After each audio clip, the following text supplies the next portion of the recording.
Hello everyone, it's Annie here for the Tech for Good Southwest podcast, where we explore how technology can be harnessed to create positive social change across our communities, inspiring people, preserving the planet and creating places. Today we're talking about something a little different and very exciting. Over the past few months, we've been running our first AI Living Lab as Tech for Good Southwest, bringing together charities from across the region with volunteers from Microsoft, Cisco, Polecat and the wider tech industry in Bath and Bristol to experiment, learn and build practical AI prototypes to further enable their services. I'm delighted to be joined today by two of the people at the heart of the journey. Bronwyn, who has led the pilot on behalf of Tech for Good Southwest team, and Dave, a brilliant and passionate Microsoft volunteer who has helped steer and shape the pilot. In this conversation, we're going to explore what the Living Lab has actually felt like, what surprised us, what we've learned about AI in the charity sector right now, and what it means to bring tech skills to volunteer in this way. So Bronwyn and Dave, welcome to the podcast. Hello. Thanks, Annie. Bron, I'm going to go to you first, and just if you can perhaps sort of set the scene a little bit on what is the AI Living Lab and why have you also got involved in this project? So the AI Living Lab was a 3-month program of innovation and I think a great experience in learning by doing. So we brought together charities, 3 charities and tech volunteers, not to teach AI in a top-down way, but to figure it out together. It definitely wasn't about becoming experts overnight. It required a lot of curiosity and willingness to co-create amongst all participants. All of the charities came with a real-world challenge, whether it was helping older people have better access to information or understanding community needs in end-of-life care. And every volunteer brought their skills. And I think most importantly, a willingness to step outside of their usual day job and engage and listen and adapt and build in what for many of us was a completely different setting. We designed the AI Living Labs to flip the script a bit so that charities weren't just passive recipients of tech knowledge, but instead they became co-designers. And instead of volunteers just offering their tech skills, actually, I think definitely for myself, it was much more about stretching my understanding of how AI works and what I could do to get better at communicating what I believe is the value of AI and working with charities and their frontline experience was incredibly helpful. And Bron, what's your kind of context in this? Obviously, you talked about how much you've been learning as we kind of designed this pilot. But I guess what's your kind of tell everyone a little bit about your background and context related to it. So I've been in tech all my career. I run and co-founded an AI company that looks at responsible AI for reputation and risk. And a lot of our customers are going through an AI transition. And I'm going through an AI transition and no one's got this worked out. And for the past 3 years, I've been looking at what is done in the charity sector around AI because I really believe that if charities are the ones shaping, or people who have social and public benefit as their primary purpose, if they're shaping AI, that is just going to be better for a responsible AI in the future. Yeah, amazing. Thank you. I'm going to pass to you, Dave, if you can do a little bit of an introduction into your sort of role at Microsoft, but also how did you kind of hear about this program with Tech for Good Southwest and why did you decide to get involved? Yeah, so I'm a field CTO for financial services in Microsoft. That means I work with some of our biggest financial services customers working on IT strategy and how to use the Microsoft suite, which is a very full-time job. But after attending a really interesting session with startups that Microsoft hosted with Tech Southwest, it encouraged me to reach out and do something I've been thinking of for a long time, which is how can I use my IT skills in the local community and for the good of Bath and the surrounding communities.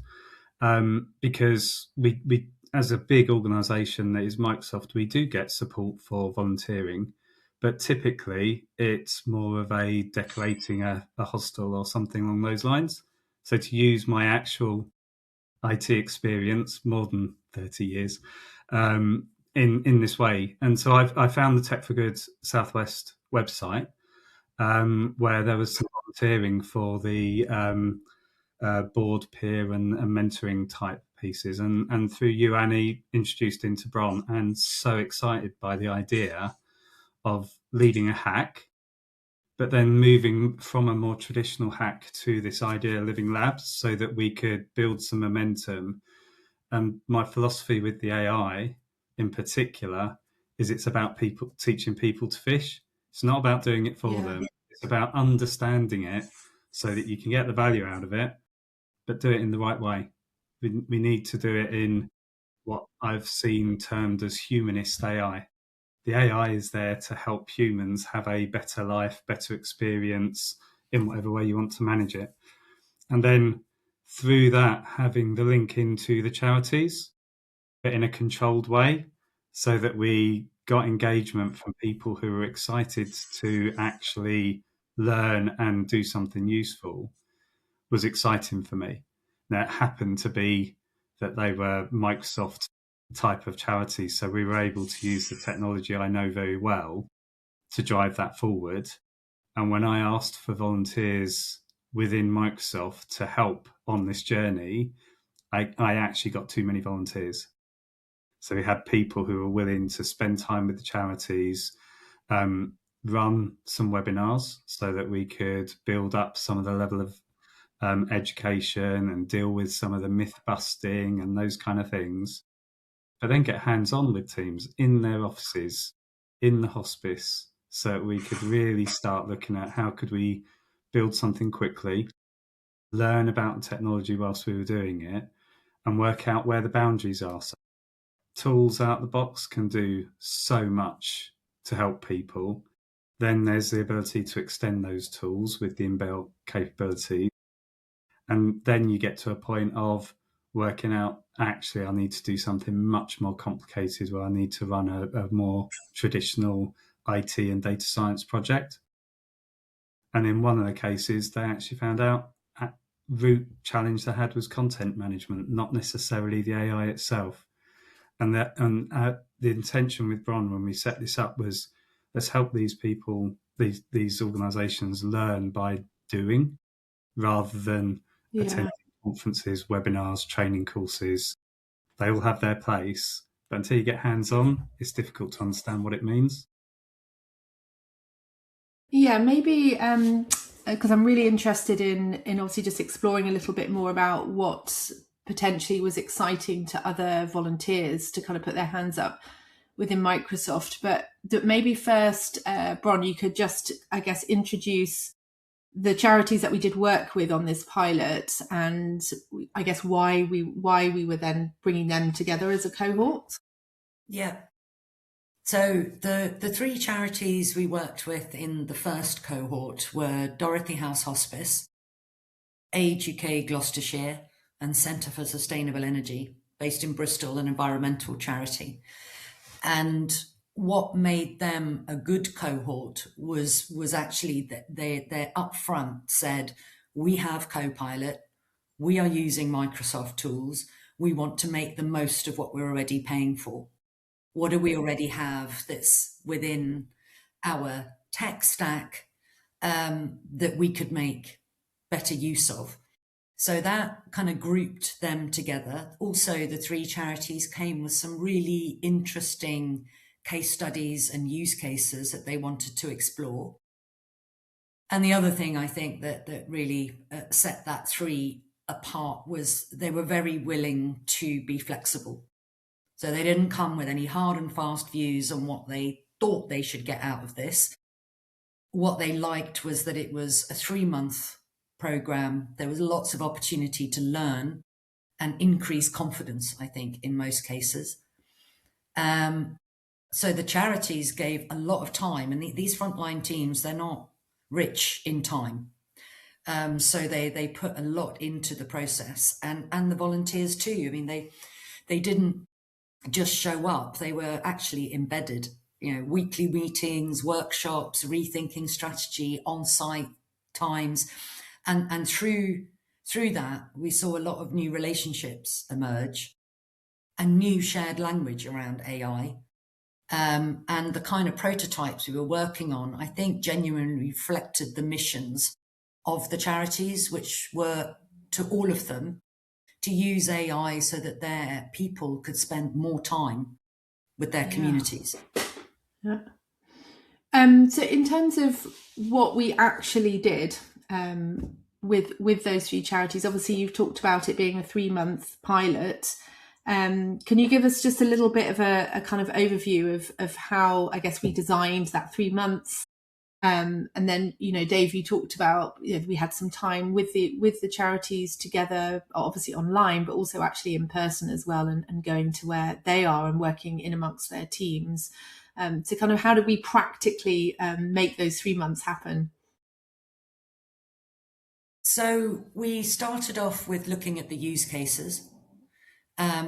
We set up the weekly meetings for everybody. We had big plenary sessions, which were co-pilot training from level setting to advanced power automate. We had the great honor to have Friends of Earth come in and talk to us about ethics, sustainable use, and what a charity AI story might be, because we know we need to balance that in this sector. And I think the funnest bits were when we all got together. So either on site with the charities as full teams, and then we also went to Bristol Tech Festival as a big group, and we presented what we were working on, and it was just fab to see Dorothy House Hospice, AGK Gloss, and Centre for Sustainable Energy up among startups and scale-ups in AI, talking about why it mattered to them. I think they were as much surprised about being in that environment as anybody else, but it just works so well.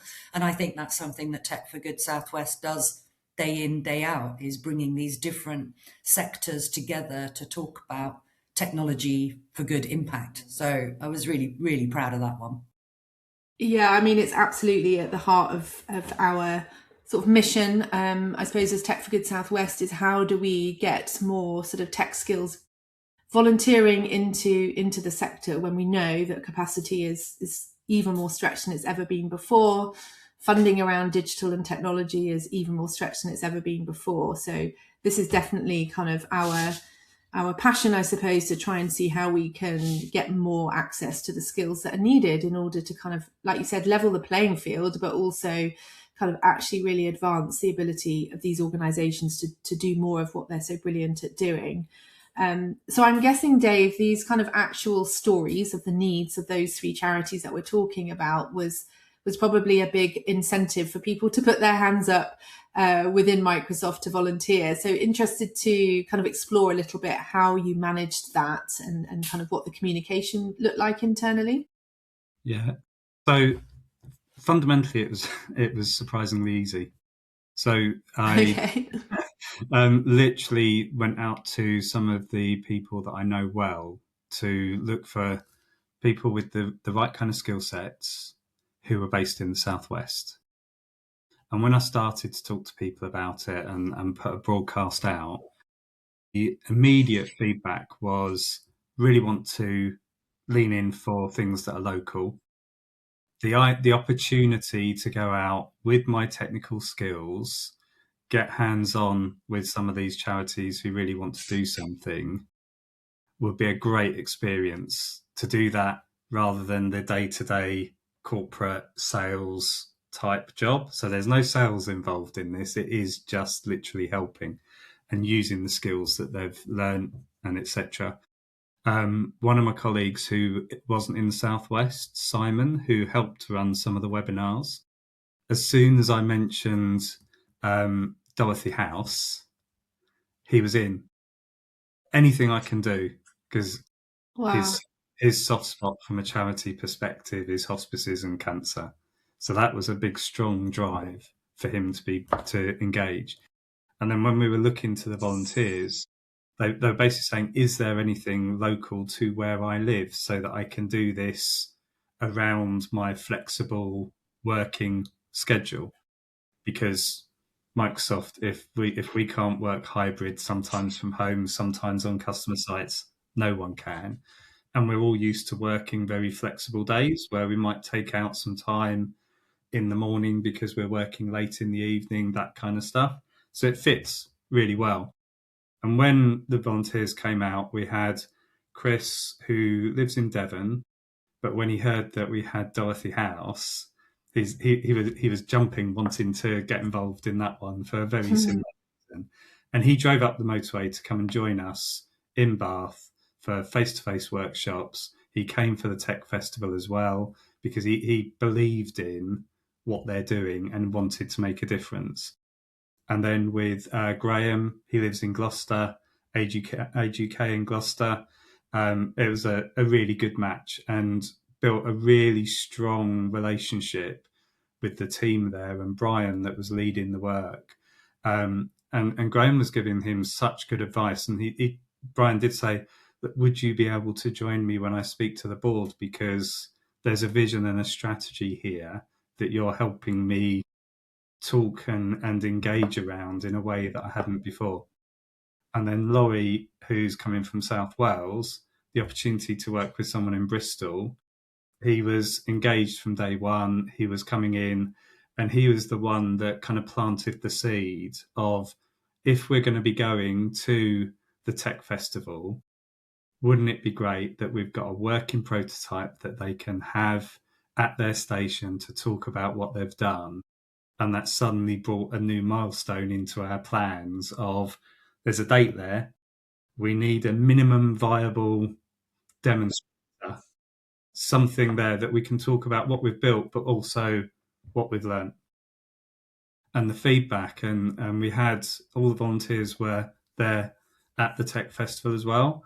And the conversations that were going on, they were, the charities themselves were so proud of what they'd done. And all of the volunteers were almost like the proud uncle at the wedding about, I've helped make that confidence come out. But also then hearing the startups and the other companies talking about, who'd have thought charities would be this far advanced in their way of thinking with how to use AI. And that they all talked about some of the things that came up in the webinars of, just because you can doesn't mean you should, because there's a responsible thread to how to use the AI. And they were very clear of why they were doing it.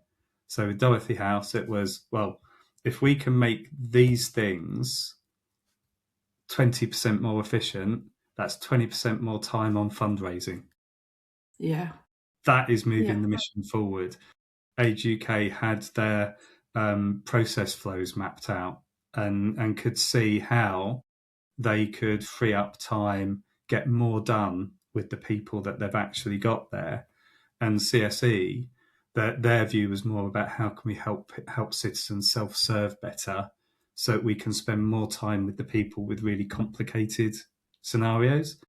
So every single case, there was something where you could really grab the so what, and the volunteers could really understand that as well. So that gave them that achievement feeling as we were going through this, as we went through prototype to minimum viable, and then having come out the end of that and saying the job's not done until we know that that thing's going forward and we've got a backlog so that the momentum is actually carrying on. Keep going. Yeah. And volunteers have all said to me that feeling of achievement, they've never got quite that level of feeling from volunteering when they haven't been using their IT skills to do it. So it was quite a unique feeling for each of them. They've all done volunteering in the past. Microsoft, like big companies, gives volunteering days, so you've got time to do these things. But to see that kind of outcome from something they've worked so hard on through their careers, absolutely brilliant. And then we had some other volunteers who are very early in career, finding opportunity to take their learning and apply it to real world scenarios. And they saw it as a brilliant additional experience in their learning journey. So it was, from a volunteering perspective, it was kind of achieving all of those things we wanted to do with this, which is direct outcomes, learning opportunities for individuals, and then that feeling of achievement of actually delivering something good for the local community. So it was a great experience all round. And what were the obviously you've talked about some of the volunteers that were kind of a bit earlier in their careers, in terms of what the right skill sets were to be involved in this pilot. What did you need in order to make this happen? So that was a really interesting one, because our view on it changed a little bit as time went by. So we started off thinking, well, this is an AI piece, so we're very likely to want some data science type skills and some project management type skills to make sure we actually manage to a timeline and deliver something. But as we started to unpeel the layers on the use cases and the technology that the charities actually had available, we started to realize actually the technology is such at the moment that you can do so much out of the box with the product. So generative AI in and of itself can deliver real big transformational change, as well as all the productivity improvements. The low code capabilities mean that actually we were able to enable the charities to do a lot of the work themselves with some nice guidance, nudges, and a bit of technical know-how along the way. And actually where the data science skills are coming in more are with the backlog of the more complicated things. So the kind of next steps really in terms of where they take this.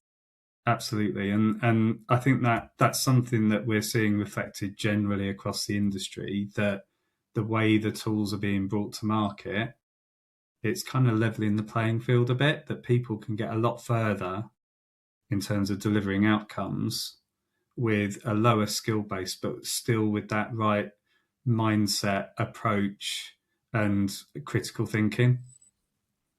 Yeah, definitely. So with the charities themselves, Bron, obviously we talked a little bit about the specific use cases that they were exploring, but yeah, I'd love to hear from you some reflections on what you feel this experience has meant for them, because the way that this has been designed is very much about practical learning, with obviously various skill sets that we've kind of wrapped around each team, the opportunity to kind of be alongside other charities that are based locally to them as well.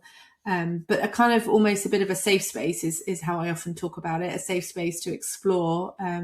What's been your sort of observations in terms of their journey? I think two things. The first thing was probably the most powerful thing, was watching confidence build in real time.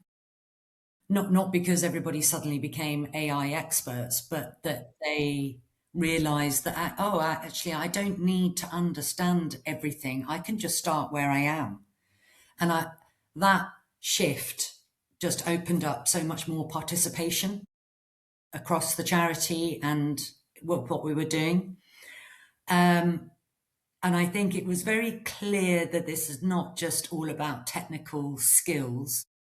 You know, frontline charity staff are so stretched. Having the space and the support, and I don't know, even the permission to try something new,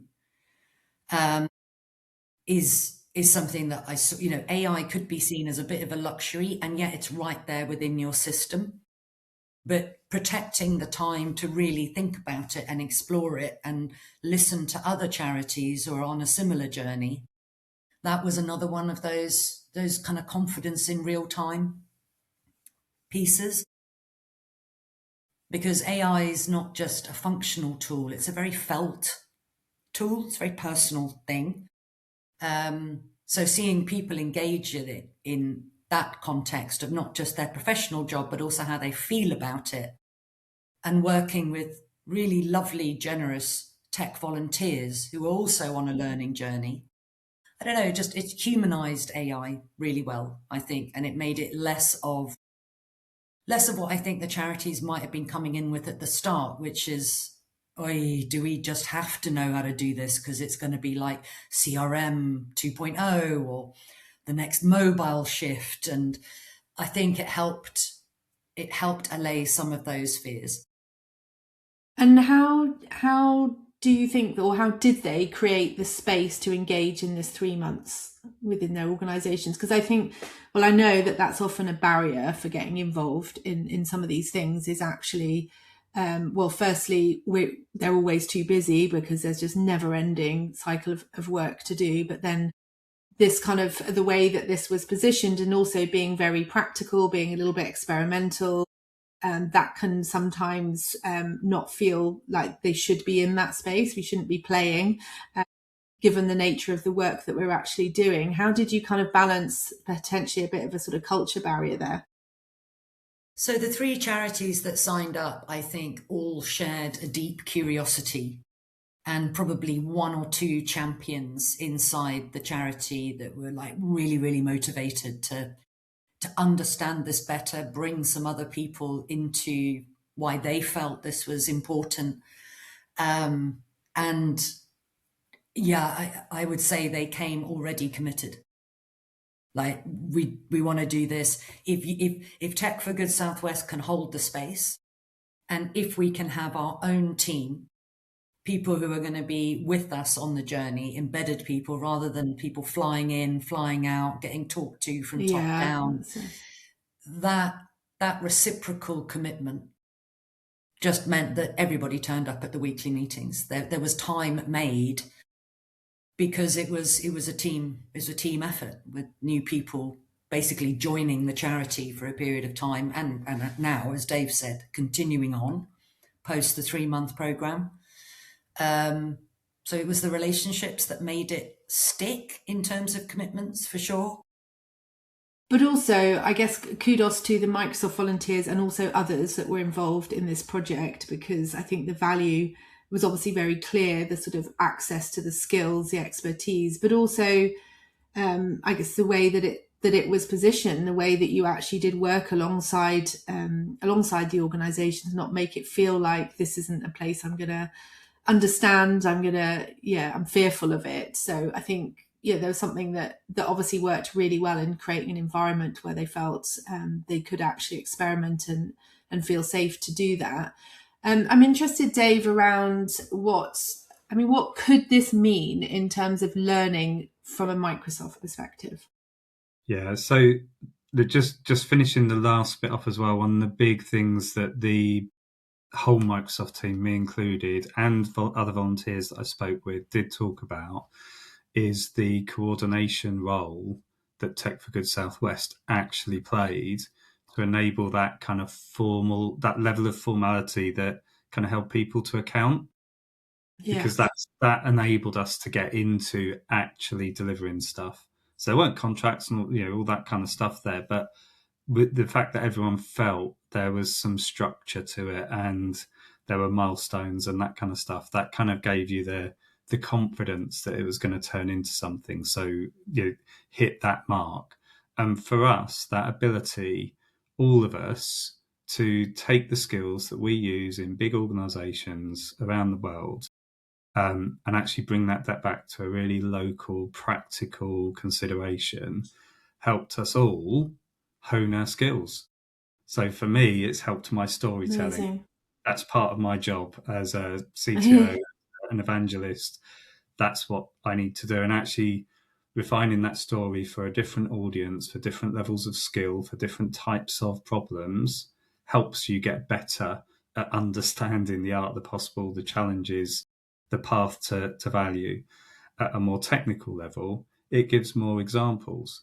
So one of the things that came up in one of the early use cases was with Dorothy House, when we asked the question, with all of the responsible safeguards and everything built into the AI, how will it handle conversations about end of life? Because you're getting into an area there Of course, where responsible AI would kick in. We worked through that. We did some experiments associated with it. And when I bumped into one of the Microsoft vice presidents and for that area of our product suite and asked him the question about it and how are the guidelines moving as culture and politics move on and legal considerations move on, the conversation now about assisted dying and all of those difficult and challenging topics is very different now. How's it moving? And to hear him say, yeah, I had that exact conversation with the Dutch government yesterday. To know that's that incredible. Challenges we're having is what it could be considered a really local, small environment is hitting things of global concern. So that just helps you in your understanding, in your practice of what you do. So whether you're a technical expert, suddenly you've learned some new tips, tricks, tools, explaining it to other people helps you get better at doing it, but also understanding the strategy and the direction of travel and how we bring all of these tools to bear, especially when you're on a really tight budget. You're not talking about a multi-billion dollar company. You're talking about pounds and pence. And working through, this is what you can do for free. This is what you can do if there's a little bit of extra budget available or you've managed to do something. And this is where you might need to do an expensive project. That again, it brings your feet back on the earth again around priorities and outcomes and all those kind of things. So it helps all round. And that's been true from the other volunteers I've spoken with around the project management. They're used to dealing with projects and timelines and those kind of things. And the skills were very, very relevant, but there were subtle differences that gave them new ways of explaining things, tracking risks. It gets applied at all of those places. So it's good from a personal development perspective, as on top of everything that you get from the outcomes for the charities. So much of what you said in there is just so brilliant, because also it's kind of very much why we've sort of invested so much in terms of trying to make this really work as a pilot, because it felt like the clearest way in which we could really demonstrate what we're all about, I guess, but also what we're really hopeful for, that actually we can bring the sectors together, we can bridge the sectors. There is learning to be had on both sides. We're all humans. We all have families. We all live in communities. We also understand that there are day-to-day challenges out there, and how can we kind of bring and connect these more, but also see what happens with technology out there when we create these products, sometimes in silos of actually those that it's going to be in the hands of. And I think this is just a really great example of also, like you said, humanizing it, but also waking up a little bit inside the sort of tech industry around actually, can we learn in different ways? It's not always the way it has that it needs to have been in terms of those kind of innovation cycles. How can we learn in very different ways? I'm interested from both of you, I suppose, around this kind of last part of the conversation that you were just talking to Dave, in terms of how potentially, obviously, doing what we want to do is a lot more of these, taking these kind of charities on the sort of AI journey, but how might this kind of shape a more human AI? I know, Bron, that's a particular passion of yours. Yeah, tell us a little bit about that. I think what we did was side by side learning, right? We tried stuff, we hit a wall, we broke it, we tried it again, and all of that experience was useful technically, for sure, but also people understanding how this technology really might work. So that part of the learning process, with no judgment, with no sense of this is how you get it right, but following along with the relationships between the charities and the tech volunteers and trying things out, I think having that space was the most important thing. So while in the future there are certainly learnings and we could codify the process a bit more, we make it more structured, that was really useful from this pilot to realize that there's a necessary flexibility in this experience that just has to stay. And it's important that the teams hit walls, work through it together, take that learning, apply it somewhere else, because that's where the confidence and the pride came from, I think, was that we overcame something. We weren't just spoon-fed like a Christmas foie gras goose. You know, it was much more felt. And I think when we started talking about this, we talked about doing more of a traditional hack. So get lots of charities together for an event on a day. But when we reflected on that ability to say, we haven't just built a pretty little prototype in the corner, we've actually taken the organisations on a journey. They've learned a lot from doing it. They've become increasingly self-sufficient. They've delivered something valuable. They're talking to their peers and starting to do that, and having the time with them to help them do it in a safe and responsible way as well. Just feels like that was hitting a lot of our objectives in terms of what do we really want to achieve with this. And when Ron brought that living labs idea to it, and that actually this is something where, assuming it works, we could do waves more and maybe focus on different technologies or different types of outcomes as we go through and build out the learning, that made it even more attractive as something that would grow momentum and be reusable and really drive outcomes in a very different way to a one-off, very exciting couple of days hack with lots of pizza, great experience, but would it have the same lasting impact as that slightly longer term engagement and more intimate relationship in that way, that we're, people getting more invested in the charities, and the charities getting more invested in the technology as well. So that to me was what really made it stand out and was the brainwave behind helping make this really, really successful. Yeah, and I think also just to add to that, there's so much AI training out there, and I suppose what this is something that's very it's different, but it's also aligned to that as well. That actually it creates a space to explore in a kind of multi-dimensional way, but also as a team, because as we know, technology change is really hard to implement and sustain within an organization, and particularly those that are kind of particularly stretched as well. So I think the opportunity to kind of bring those different roles in together, the learning is just so much deeper and so much more where we can create the space to do that. Just in terms of a few closing reflections, it's been a fantastic journey into the role of volunteers, but also the opportunity for charities that are, as you say, Bron, curious. They've already done a little bit of playing, and they typically will always have at least a champion that wants to see how far they can go in kind of embedding AI in different aspects of the organisation. But love to hear, firstly, sort of a takeaway, your sort of key takeaway from the experience, and I guess your ambition for doing more in this space. I think my key takeaway was that small experiments create big shifts.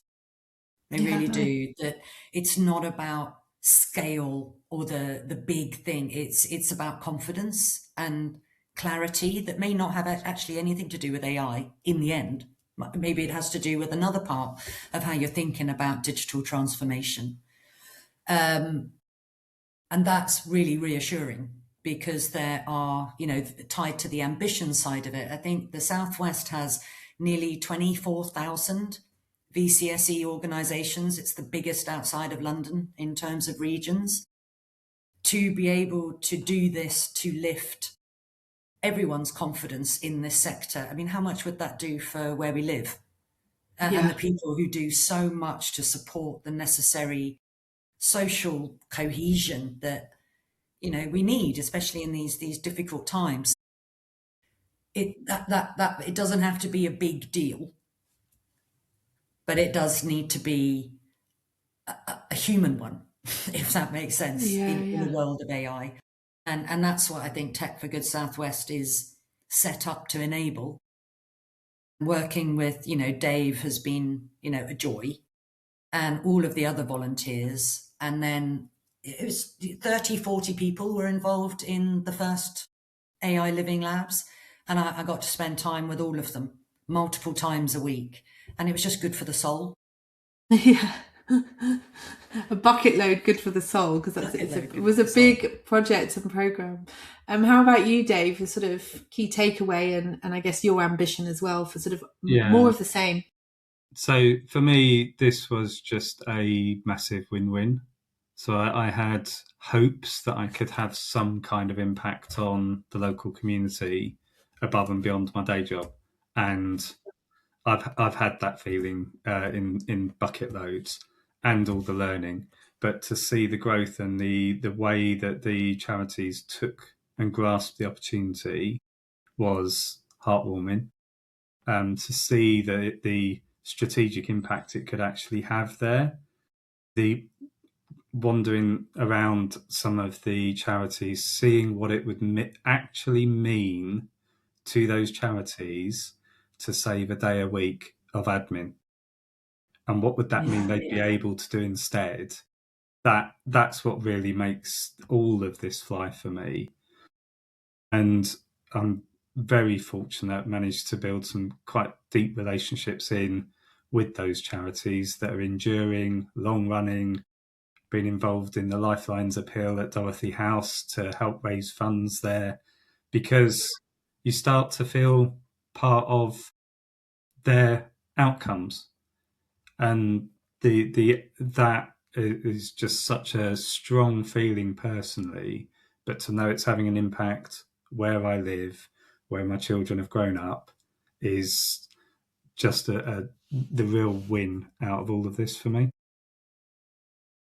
Yeah, I love that. And I think also thinking about the sort of long tail impact of these projects is actually, I think, not just yourself, Dave, but some of the other volunteers are continuing to kind of be accessible to the charities that have been participating. This is very much it's not the end of the journey with those particular organisations, I know, because they've got lots more they want to be doing, and perhaps we've kind of unlocked some of that excitement, which is great as well. And I'd like to take this opportunity to say a massive thank you to Centre for Sustainable Energy, AGK Gloucestershire and Dorothy House Hospice Care, because they also brought incredible focus and energy and have just been a joy to also kind of be supporting on this journey, and how much they want to see more of this accessible to their sector in the Southwest. Are real champions of this as well. So a big thank you to them, and thank you both, Dave and Bron, for sharing so much